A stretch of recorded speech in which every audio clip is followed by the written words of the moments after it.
Well, today we're really privileged to have Priscilla Colón here with us to talk about technology for Taíno, the path home.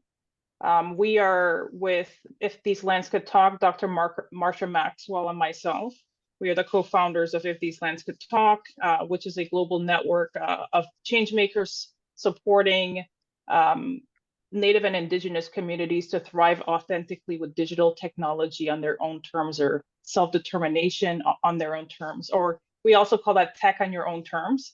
And we're very pleased to have Priscilla here today, Indigenous-led co-founder and creative of Casa Areyto, where she envisions a world in which Taíno Indigenous descendants know who they are and where they come from. And to that end, how she works to revitalize the Taíno language and culture through educational videos, lessons on YouTube, children's videos, live events. She is doing amazing stuff in the community, and we're very privileged and pleased to have her here today to share with us. Oh, Hahom. Thank you so much, Natasha. Thank you so much, Marsha, for having me here today. Before we begin, I want to acknowledge that I'm coming to you from the traditional homelands of the Nashaway Western Abenaki people. And actually, the city that I live in, Nashua, is named for those people. And I just hope that I can continue being a great steward to these lands, just like they have been doing from the dawn of days. So, Hahom, thank you.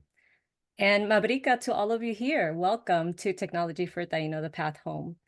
So I'd love to begin with just a quick question for you. What if walking in multiple worlds is a gift? What if it's providing all of the experiences and skills that you need to fulfill your life's mission? So today I want to talk about my own personal journey of self-discovery that led to the founding of Casa Areyto, where I'm dedicated to revitalizing the Taíno Indigenous language and culture.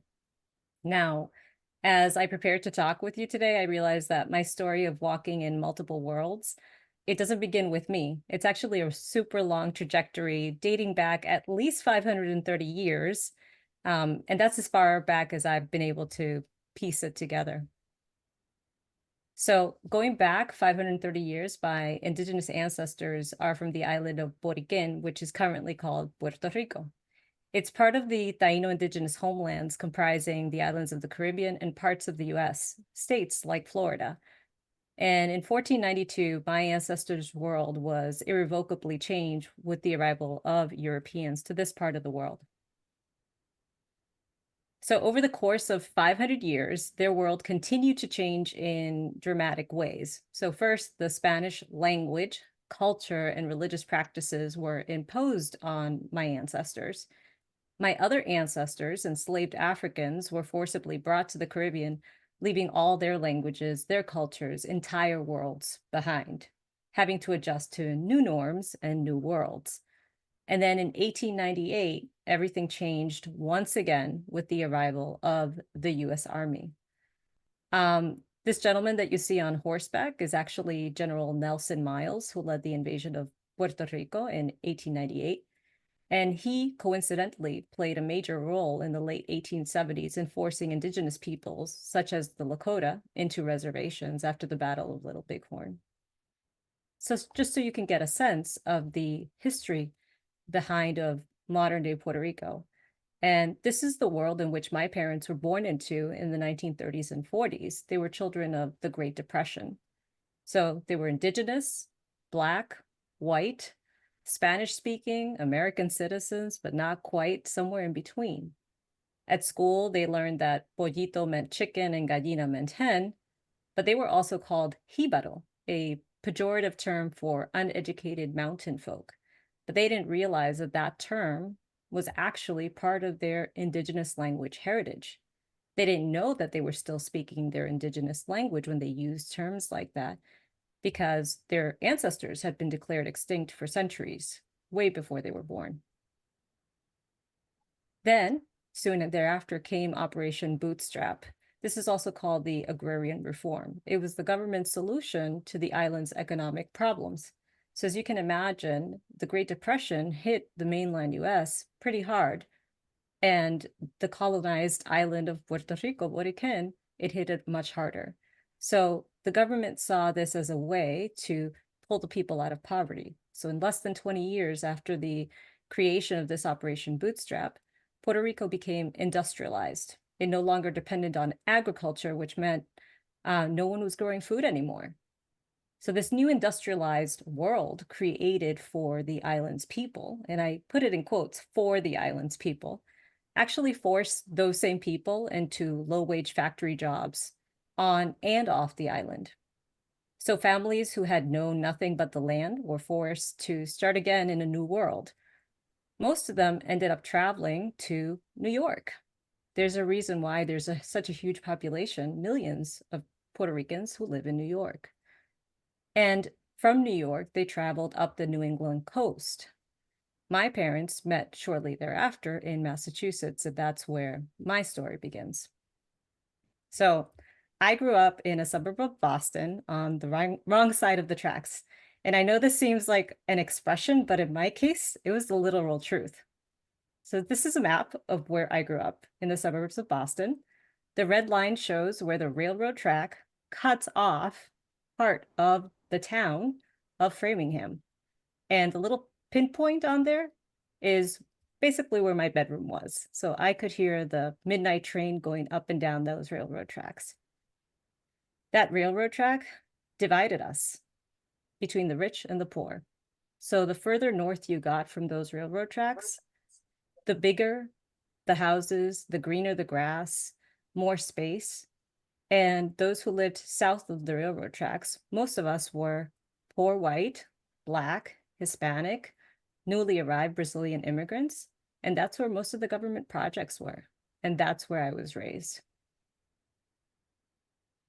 But as luck would have it, about 5 years before I was born, the Boston public school system had begun its desegregation with its busing initiative, sometimes called the desegregation busing crisis. My older cousins who were raised in Boston actually lived through this time, and they still bear the emotional scars, having been escorted by armed police to their schools, seeing adults and other children alike throwing rocks and other things at their school buses as they drove by. It was very much reminiscent of the Little Rock Nine in 1957, and this was decades later. So what does this mean for me? Well, if this started 5 years before I was born, 5 years after that, I was in kindergarten. It meant that this busing initiative was then being rolled out to the suburbs of Boston. So I was in quote unquote stuck on the south side. I was being bused to the north to experience what life was like for those other kids, to have equal access to education and experiences that I wouldn't have otherwise had. But as you can imagine, it was like growing up in two very different worlds. I felt like I was in a constant tug of war between the dominant culture that was outside the home and my home culture. So I did what everyone does to kind of survive having to go between two worlds. I started to create categories, right? Things that I did at home and things that I did at school, things that was for outside the home and things that were definitely not for inside the home. So some of these categories included language, of course. My home language was Spanish. It's the language that I grew up speaking. I didn't learn English until I was in second grade. And at that time in the 1980s, there was no trying to support children with their home language. It was full immersion into English, sink or swim. So I learned quickly that I had to speak English at school, and I spoke Spanish at home. Food was a big one, right? So at school, I was eating cold sub sandwiches. At home, I was eating warm sancocho, which is like the epitome of our cultures, which has indigenous and African and Spanish ingredients. At school, I was learning science in a very Western way, right? The plant cycle. This is exactly what plants go through. At home, I was learning that I was supposed to be speaking and singing to my plants or that they wouldn't grow. So two extremely different worlds. But something else was happening, something more interesting. on a bigger scale. Because at the same time, we were seeing a huge revolution in technology. Everyone was experiencing this. So in a few short years, we went from 8 tracks to boom boxes, the Walkman, computer games, and phones the size of our heads. God knows what was happening there. So this was happening to everyone. So even though I was living in multiple worlds, I think everyone was also going through a shift in the world that around them. So I have to tell you a really interesting story, something that happened. It was about the early to mid 90s. And in retrospect, I realized it was actually a pretty monumental event, though it was pretty commonplace, I think. One day, my father, my brothers, and I are in an electronic repair shop. And I have to tell you something about my father. He was born in 1937. He was very frugal, and he had to be. We were very poor. He had to save every bit of money he could. But that day at that electronic shop, he saw an old computer. Someone had brought it in. And he decided he was going to buy it.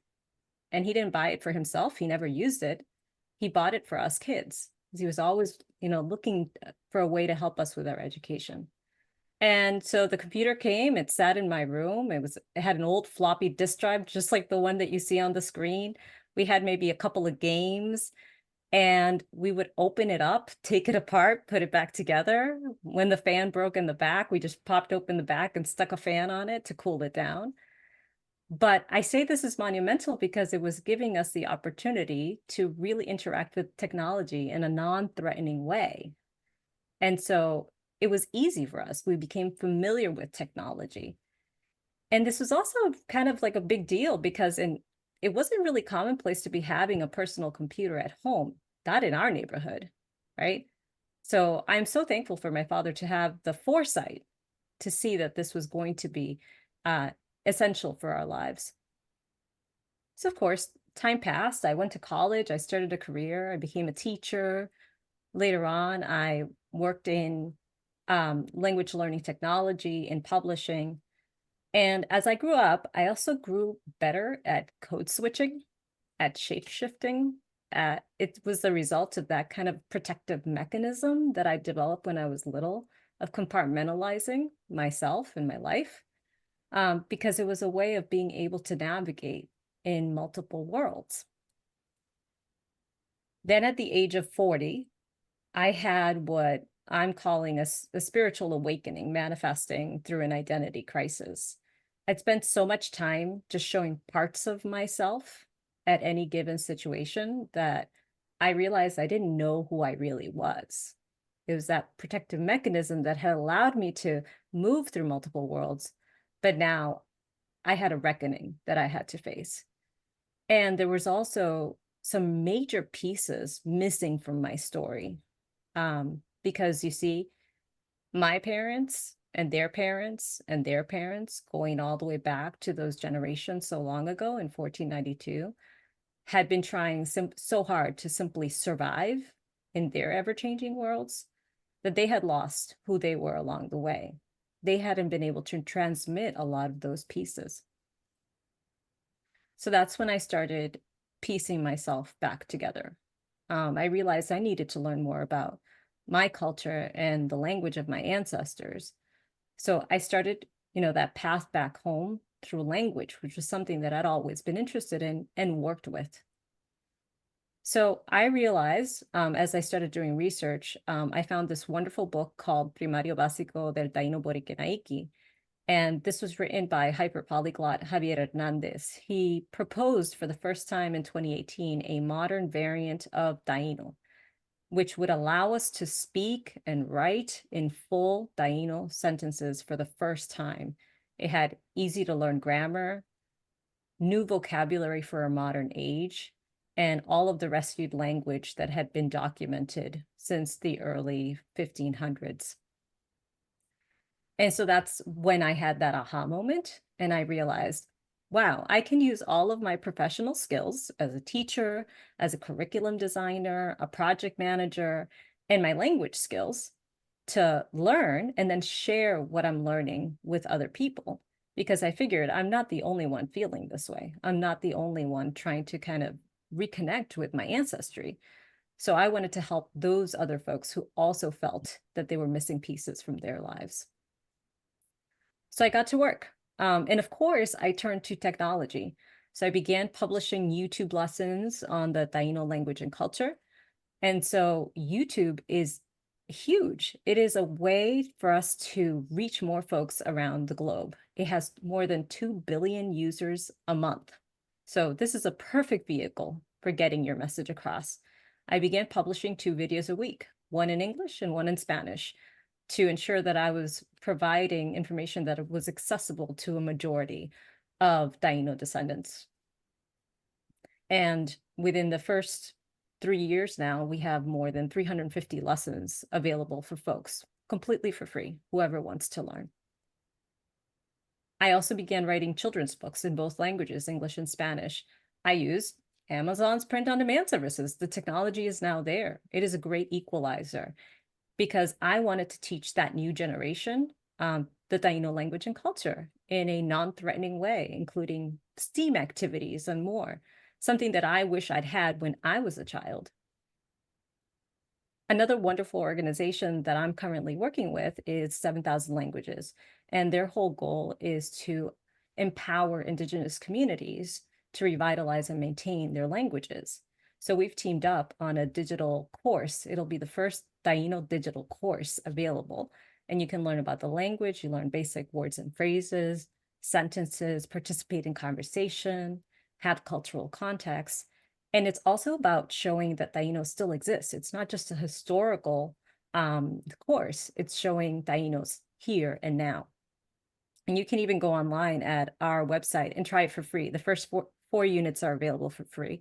And eventually, when we publish the full course, it will be available for free for anyone around the world who wants to try it out on any device. And I think this is another big step to make Taíno language widely accessible. Again, I'm all for removing barriers to education. So one of the amazing opportunities that we were able to receive was the ability to put on the first Taíno language conference. So last year, we got the opportunity to put together the first Taíno language conference. We created this conference with a distributed team of volunteers from all over the US and the island of Puerto Rico. And we used tech to plan it, to bring it out to folks. And we had attendees from all over the Caribbean, the US, and even folks from as far away as England come and attend. This is such a crucial point of some of the work that I'm doing, because it's not just about sharing our work. It's about bringing everyone who's working together, whether it's Taíno archaeologists or linguists or spiritual leaders, artisans, to share the information. Because as we learn and we find new research and we develop new projects, we can then share that with other folks who are doing the same thing and enrich all of our lives. And just so you know, it is coming up next. We're going to do the second session of the Taíno language conference next year as well. So I would love to share with you some of the responses that I've received along the way, because to me, it's not just about putting out the information. I really do want for folks to get it. And every time I receive a comment from someone, it just allows me, it gives me that urge to continue doing the work. Some of the responses I've received are folks who are trying to get over a loss, right? Their grandfather passed on, their mother passed on, and they feel like they need to reconnect. They need to find a way to connect back to that home culture.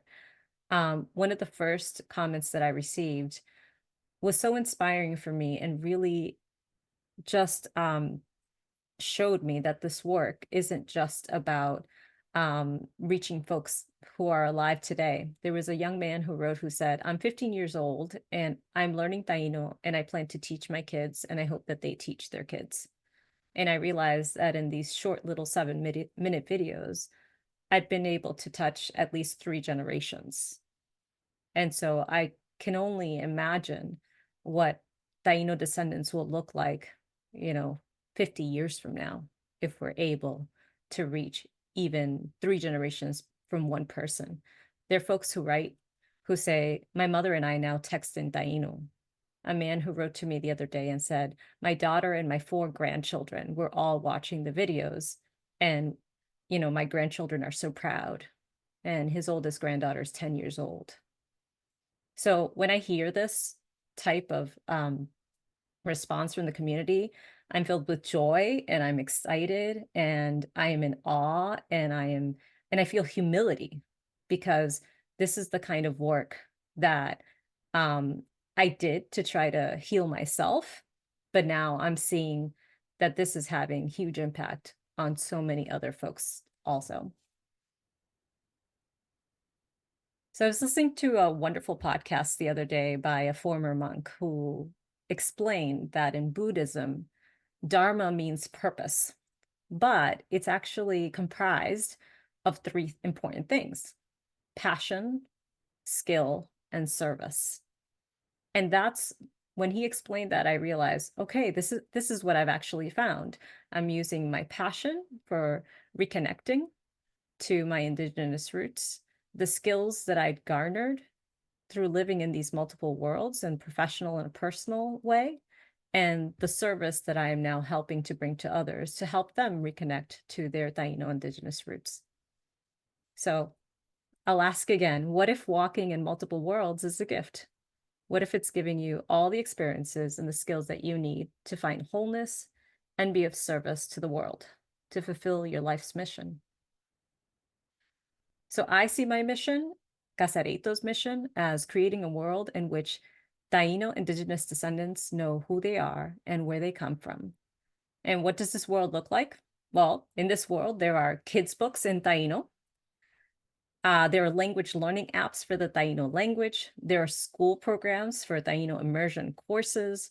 There are opportunities to learn about the culture through art exhibits and music, street signs in Taino, virtual reality worlds and video games in Taino, Taino movies, and so much more. And I say so much more because there are going to be new things that the newer generations are going to create that have not been created yet. And so through my work and the collaboration with other organizations, I hope to make this world a reality. I'll leave you with one last picture. This is my great-grandmother on the right-hand side and my great-aunt. And this was maybe 40, maybe 80 years ago. I don't know when this picture was taken, somewhere between the 30s and the 50s. And I can only imagine what their lives were like. If you look in the background, you'll actually see a traditional bohío. It is a straw-roofed hut that was used by our indigenous ancestors centuries ago. And they were still living in that bohío in their time. So I can't imagine what their world was like. My world is so different, right? But I now see what a gift it was to grow up in the multiple worlds that I did, because who I am is making all the worlds that I walk in a little bit better. So now when I go into a Zoom meeting, whether it's my professional or personal life, I no longer feel divided. I speak freely about my Taino revitalization projects. I open up about the vulnerabilities we feel as marginalized people and walking these multiple worlds. So I'll give you an example. The other day, I was actually in a meeting at my work talking about lesson authoring tools. And I pulled up an example in Taino and I said, hey, I'm using a tool to create a Taino project. Great meeting. Afterwards, I get pinged by a coworker and she says, thank you so much for sharing that. My mother's going to be so excited. She's Dominican and I didn't realize that the Taino language was being revitalized. So even though this presentation had nothing to do with Taino, the fact that I talked about it openly now meant that I reached one more person that I didn't realize was also a Taino descendant. So this is what I mean by being completely open about who we are, wherever we are. So I'm using technology in a variety of ways to bring back the Taino language, to connect with people. I know that technology isn't the sole solution, but it is a vehicle that I'm using to find wholeness and the vehicle that I'm using to find my path back home to myself. So, ha home. Thank you. Gracias. So that was really amazing. I think that you brought up a lot of really interesting points, and just really talking about what that means to walk in multiple worlds, is that sometimes we might see it as a challenge, but really how you've really expressed that in your journey as a Taino descendant, as it's really a gift and an opportunity to share your heritage and your story and the story of our descendants to the world. So we're very grateful for that really insightful and amazing presentation. And so we're going to take time right now to open the conversation here to the larger group with a question and answer session. So if we have any questions, or even now I'm seeing comments right now, Hahom. This is from Ruiz Leon. And then we have some thank yous for this teaching from Evaristo and Lori. Such a beautiful talk. If you have any other questions or comments right now and you'd like to go ahead and ask Priscilla, please feel free to do so. Absolutely, I'd love to hear.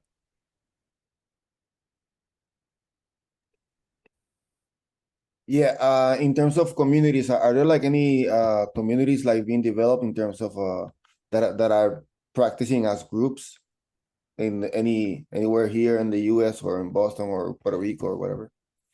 Yeah, absolutely. So I mentioned in the presentation that the first modern Taino language variant was published in 2018. There have been at least 4 other books published since then with different variants as well. So there are groups being created to teach the Taino language. One of the groups, actually, I would love to highlight the wonderful efforts that a colleague friend in the audience is carrying out. So Ra Ruiz Leon, who's actually with us today, thank you so much, Ra. She has actually been teaching the Taino language variant called Hiia, and they do virtual sessions. She has a few sessions a year that she teaches at different levels as well. And she posts online all the time, so please follow her as well. She's an amazing artist, dancer. She also does Taino songs too, and she participated in the conference. So yes, absolutely. There are quite a few of us online. Although besides Ra, maybe there's one other person. I'm not really sure who actually teaches the language. Wonderful. And I think there's a couple other questions. We had some questions that came in too when you signed up on the form to through Eventbrite. There were some questions there, and then I've seen another question here. Priscilla, have you considered teaching an AI LLM Taino? Or the LLM, for those not aware, it's a large language model. It's associated with the technology of artificial intelligence. Priscilla, can you tell us a little bit about what do you think about this? Have you considered teaching an AI LLM, the Taino language? That's an interesting one. It's certainly a project that I can tag on to my list. I have quite a few projects, quite a few irons in the fire, as you can imagine. I have seen one person mentioning training AI. I don't know if he's actually working the Taino language, but he had been talking about, he's a Taino community member, and he was talking about using AI to teach it an indigenous language of South America related to Taino, but not quite Taino. It certainly would be interesting. I do have to say that I'm excited, and I know a lot of people aren't necessarily excited about AI and other things. I'm always a very hopeful, kind of look on the bright side person. I do see how technology can be used for good. And my message is always, if we know bad actors are going to be using it for bad, why don't we use it for good? You know, there are many ways in which we can use technology such as AI to produce more content. AI is just being trained on what we are producing. So if you go on ChatGPT, which I do all the time, and you ask it things like, who are the Taino people? who's a Taino linguist out there, who, like, you could just keep asking questions, you realize it's missing information. It can only grab information that exists. So why don't we start producing the contents and we feed it the information that it needs in order to then be able to utilize it? I did start actually using some AI generated voices for my Taino lessons. And obviously AI doesn't know Taino exists yet, as far as like text to speech, but I started messing around with, like, it sounds like Spanish. Let me train the Spanish to actually read Taino aloud and use it as part of my lesson. So those lessons will be coming out soon. Wonderful. And I think there's also a couple more comments in here that I'm seeing. One question was from Ricardo asking, is Taino Borikin similar or different to Hiua Atia used by the Higuaya Gua tribe? And I apologize if I didn't pronounce that correctly. Are you familiar with that, Priscilla? Yeah, absolutely. So I think to preface this, all of the new variants of Taino, I think there are about 4 different ones now, are all based on the same anywhere between 500 to 3,000 words that survived that have been documented since the early 1500s, right? So we have the same language foundation. You can imagine that they would be similar to, let's say, a Spanish, a Portuguese, a Romanian, and an Italian and a French. So there are some similar words. So if you speak a Romance language, as you're listening to a different Romance language, you're like, hey, wait a second, that sounds similar. So the Taino Naiki, which is Javier's version or variant, is similar in a way to Hiia, which is the variant created by the Higuayagua tribe. So Ra and I actually have teamed up a couple times to show the similarities, right? So Ra taught me, I teach her. Ra went and took the Taino Naiki course that I created, and she then tells her students, hey, look at these similarities. So I'll give you a couple of examples to say, I would say in Taino Naiki, it is Dakahia. And in Hiwatahia, it's Dahia. So it's very similar. And then I saw a third variant also use Dahia.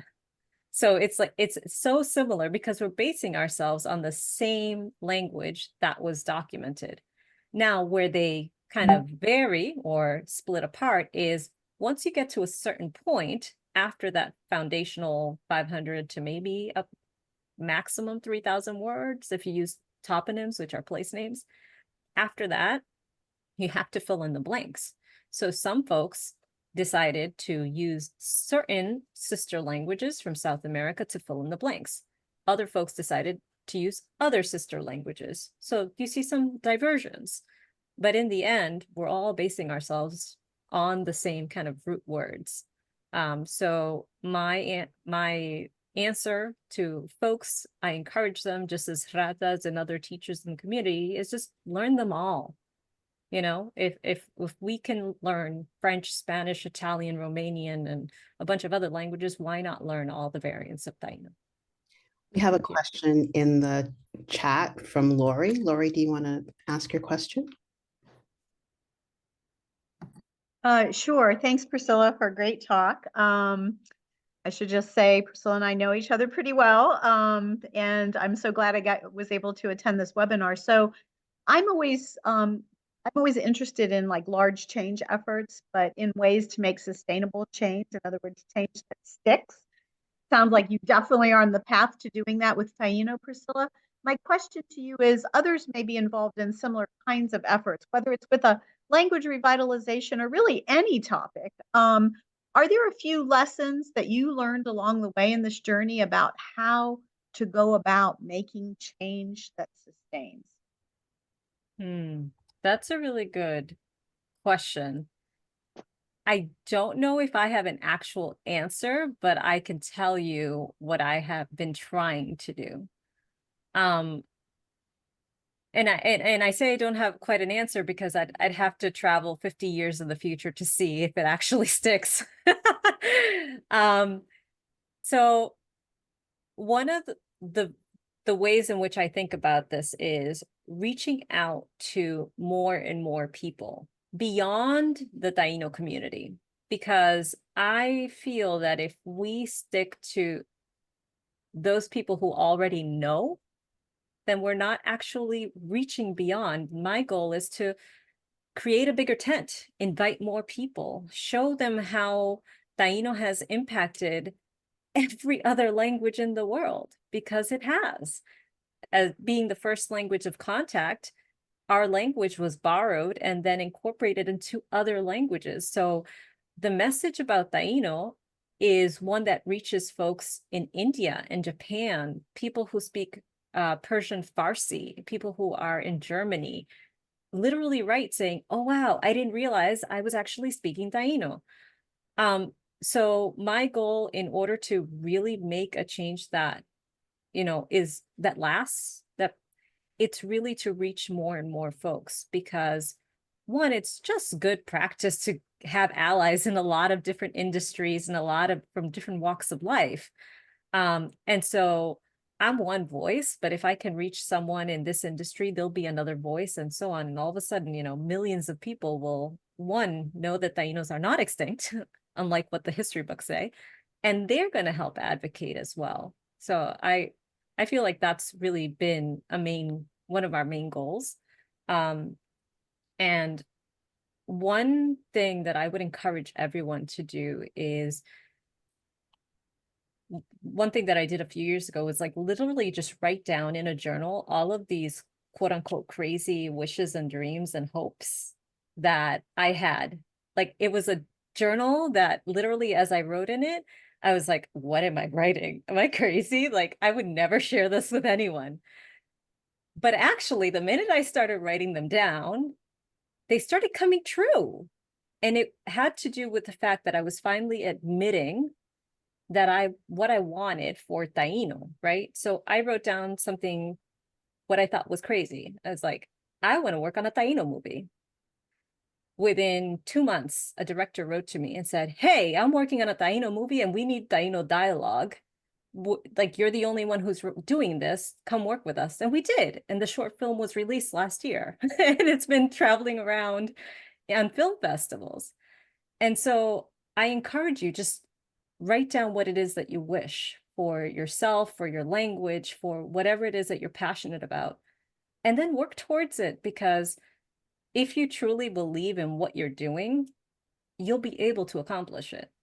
One of the things that I just shared with the ladies before we started, and which Lori and I were able to do this week, is I've been knocking on the doors of the UN for a long time, for at least a year. And we finally had a meeting with them this week. And we're going to partner. And so this is what I mean, is like, think big, think really big, even if you think you can't achieve it, but just beyond, like, just keep thinking big, because little steps will lead you there. I I love hope your that answer. answers. Yeah, no, that does answer. I love the idea of the tent. Like, already there's a visual in my mind. The tent keeps getting bigger and bigger as we reach more and more people, and make those people, then they're going to reach people that you might not even know about unless they come back and tell you. And I just love this idea of a big dream journal. I'm going to do that personally. I think it's wonderful. Thank you. Priscilla, can you Thank give us some, I guess, some of those words that are in other languages that come from Taino that people may not realize? Yeah, absolutely. So there are a lot of the basic words. For example, barbacoa, barbecue, is a Taino word. It was literally the tradition of smoking meats or vegetables, foods, over a wooden platform. And so everyone knows Korean barbecue. Really? Korean barbecue? That's a Taino word. Hurricane, huracan, that's another word that, Europeans didn't know what a hurricane was until they came to this side of the world. Because why? Well, hurricanes are formed off the coast of Africa and travel to the Caribbean. So the Caribbeans, folks would know what that is. And so that word was also borrowed. But I mean, there's so many words like savanna and manatee and maize, maíz for corn, and guava, which is guayaba, and we can go on and on and on, but it is such an intricate part of all of our languages that we don't realize. And so when I talk to folks and I try to connect with other folks, I say, well, you actually have a lot of the language and the cultural traditions also included in your own culture and your own language. And I think that's really important, because I think that myself, I'm also a Taíno descendant. So I think some of those things that when I started to also learn a little bit about this, I was like, wait a minute, this is already ingrained in a lot of other cultures that we also intersect with. I think also we see there's some other questions here, Priscilla, just kind of going back on the technology part and about the projects, things that you're working on. I see that Evaristo is talking a little bit also more about the AI again, and really has a project. I don't know if he wants to talk a little bit about this, that he put his current project is to teach AI and code into Indigenous so we can all control data sovereignty. And so you're deeply involved with data sovereignty and technology. What is your perspective on that? For me, it's I just finished as the host know program with the Indigenous Friends Association, and I've done technology for over 30 years in Western world or Western cultures, and with my experience that I was able to learn from the other people in my cohort, the digital divide is even greater in Indigenous communities than I really realized, or that I had been ever, I guess, made aware of. And so kind of my new using my new knowledge is, well, how can we try and make these things better? So once I finished the IFA program, I got hooked up with these other people called T3PD, which means Teach the Teacher, Professional Development. And so I didn't expect to get in the program, but they've done the Lakota AI camp, I guess, last year. And so they quickly figured out that they could not teach enough people coding like Python or other languages, and also artificial intelligence quick enough. So they came up with this program where, hey, we'll teach teachers and they can go back to their particular communities and then they can teach that information. And I completely agree with that kind of perspective, because if we don't create the tools as people, then we're having to rely on other people in order to do things for us. And when that happens, you now lost control of the data. And that's what I mean by the data sovereignty.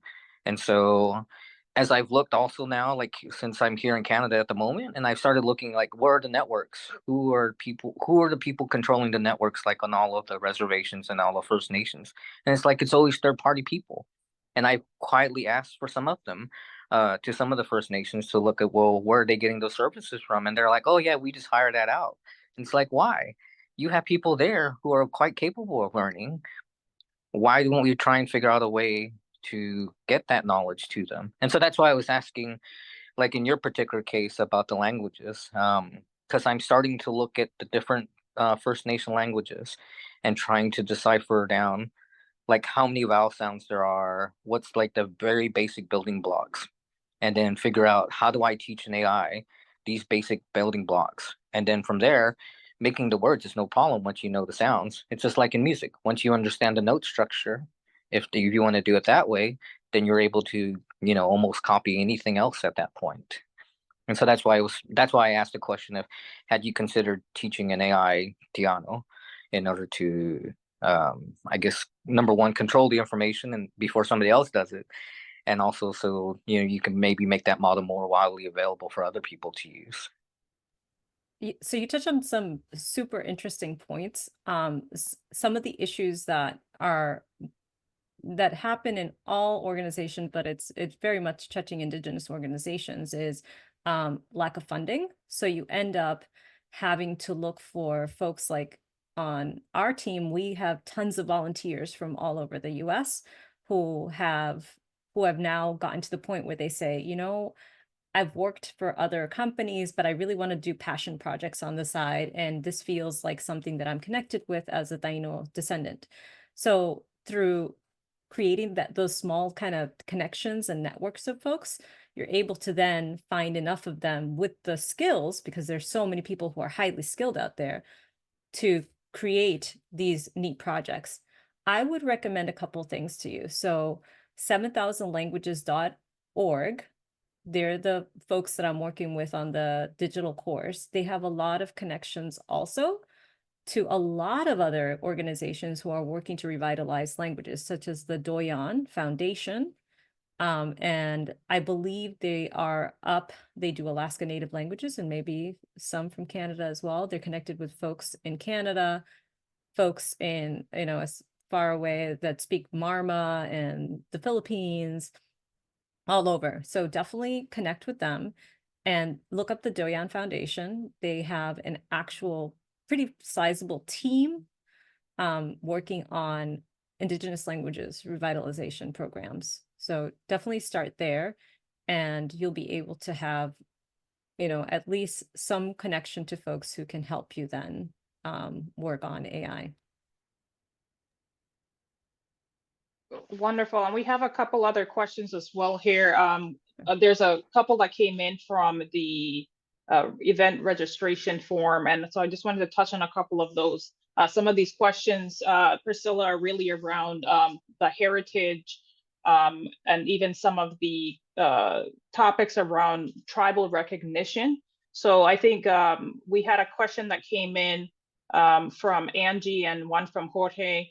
From Angie, she's asking about, she said she's been struggling to find a woman teacher to help her to strengthen her ritual practices and deepen those ritual practices that are associated with the Taino culture.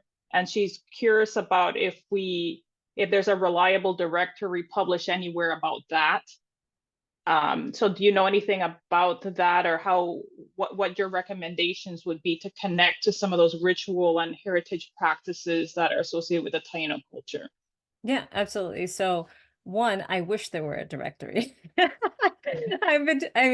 Even as I started organizing the conference, it was incredibly hard to find people to connect with. So it's just very difficult. However, I do have a recommendation. There's a wonderful Taino spiritual leader, Irka Mateo. She hosts Sacred Taino Healing.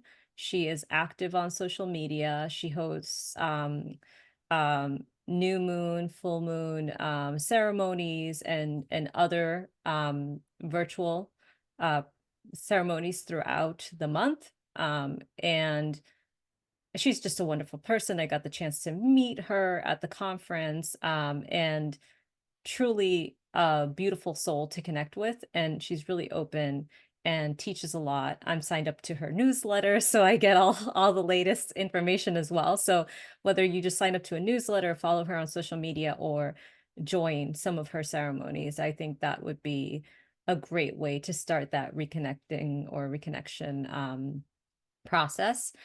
As you can imagine, we live all over the US and the world as Taino descendants, so it is very hard to find folks locally, but that is one resource that I would recommend.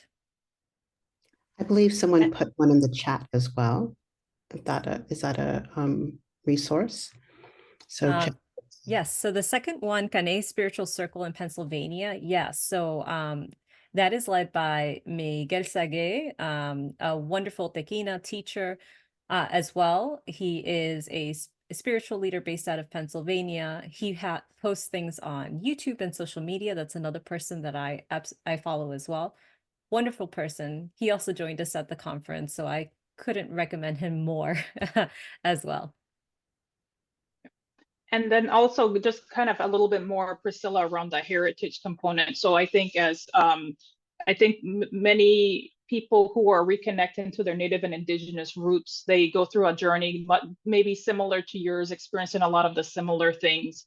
One of the questions is, this was from Jorge, is how do you talk to to family about the importance of acknowledging and promoting Taino heritage? Like, how do you get that conversation started? How do you get your journey started if you're finding yourself asking some of these questions that maybe you have asked yourself?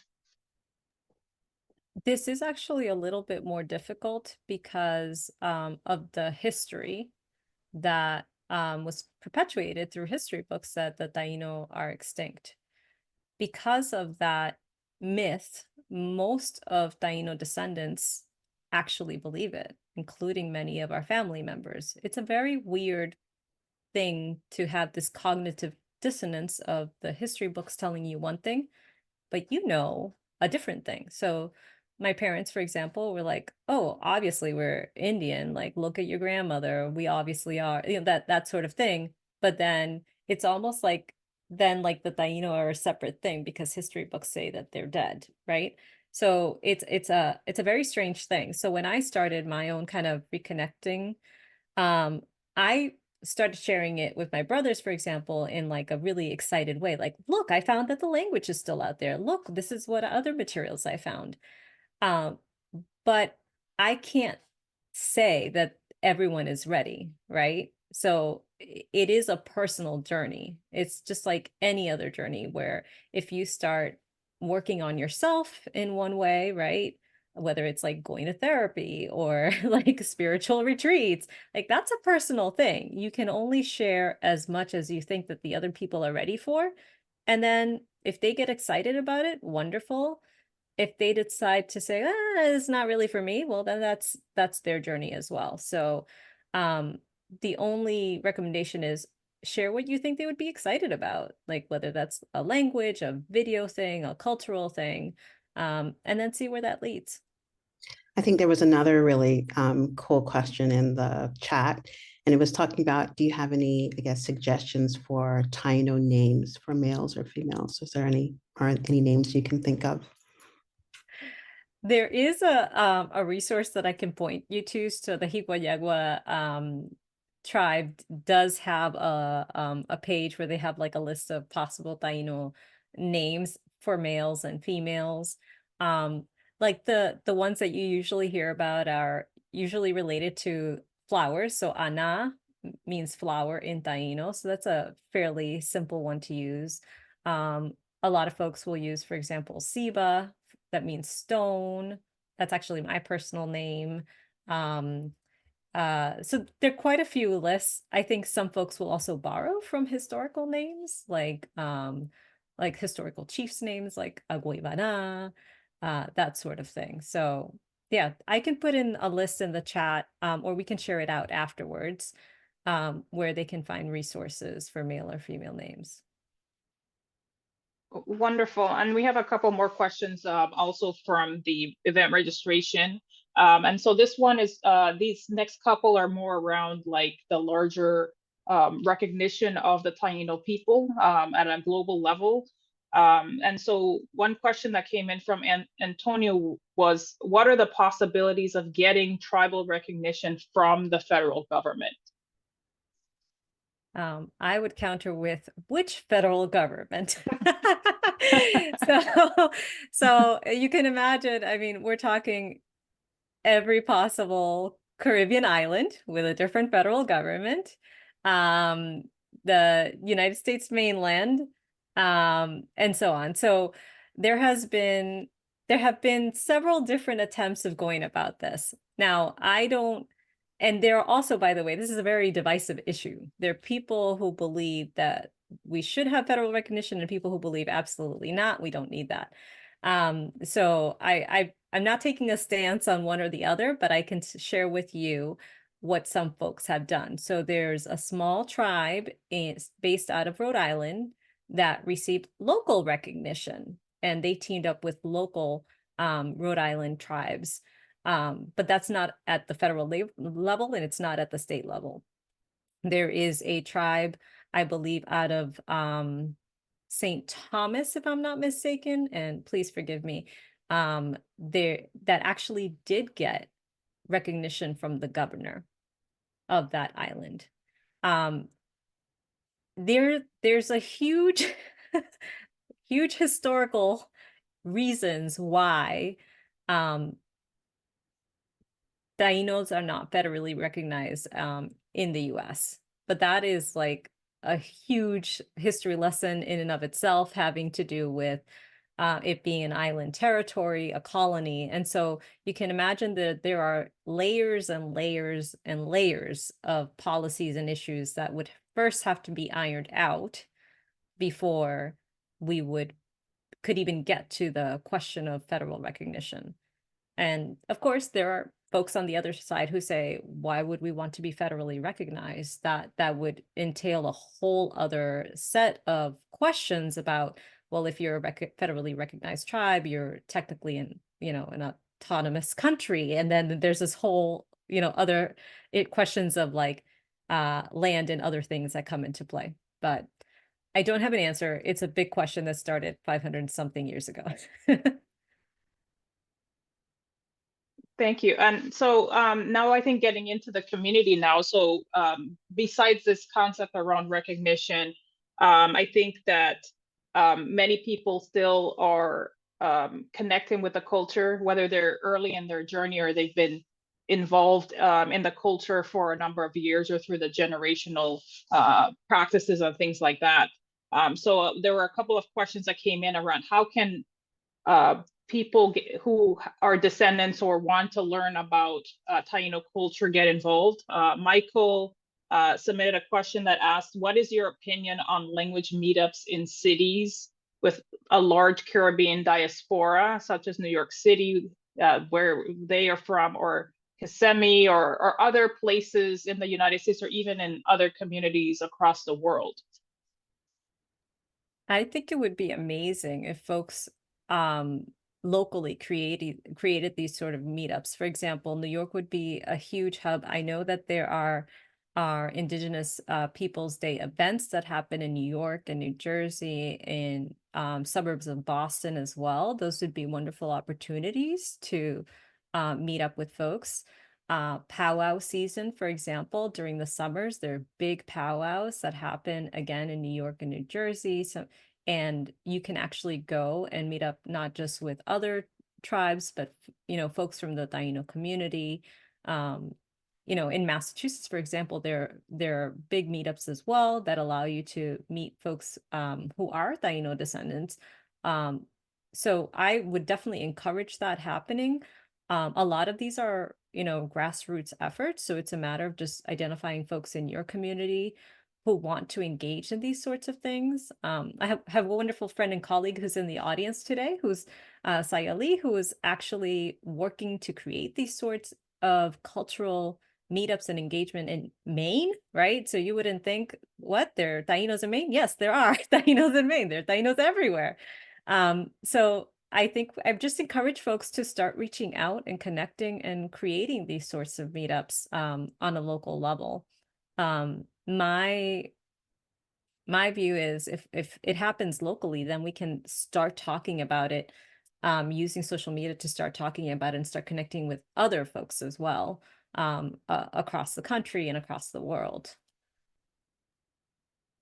Wonderful. And I think we have time, Priscilla, just for one last question very quickly before we have to end today's session. But the last question is really still also on community, is how do we get more involved? How do people get more involved in the community? Some are saying, I'm not sure, I've tried and I don't know who to reach out to. So if you're just getting started and maybe your area doesn't have something already, do you have any recommendations on how to get started and getting involved in the community? Or is there a place they can go to, or what do you think? Yeah, absolutely. So I would say you can reach out to me. People reach out to me all the time just asking, hey, do you know who I can connect with about such and such topic? And I'm very happy to provide information.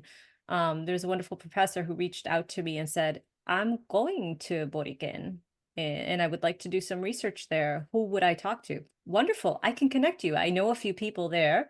Here's somebody who leads artisans. Here's somebody who leads ceremonies, for example, at an archaeological site. So I think just reaching out and asking the question is number one. Also, just if folks are engaged, quite a lot on social media and you see that you are attracted to their message, they have a positive attitude, those are the kinds of folks that I'm sure will be willing to also just connect you with other folks as well. So absolutely, just reach out via email, honestly. And just like I did, I just started connecting with people online. And when people saw that I was open and willing to connect, then they were open and willing to connect with me too. Wonderful. And I'm just going to quote the last thing that I see on here. For anyone starting their journey, keep in mind you do not have to be in a tribe to honor your ancestors. And so thank you so much, Priscilla, for this really amazing talk today and presentation, sharing your personal journey and your story on your path home through the Taíno culture. We really appreciate you and everyone for attending.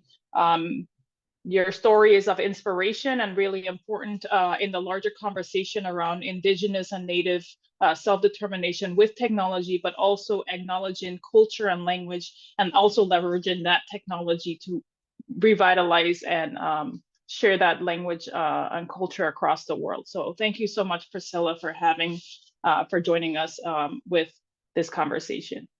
Thank you all. And I hope that you will also be bearers of the message, so that it's not just that I presented to you, now that you can go and present to others as well. So, ha home, thank you so much.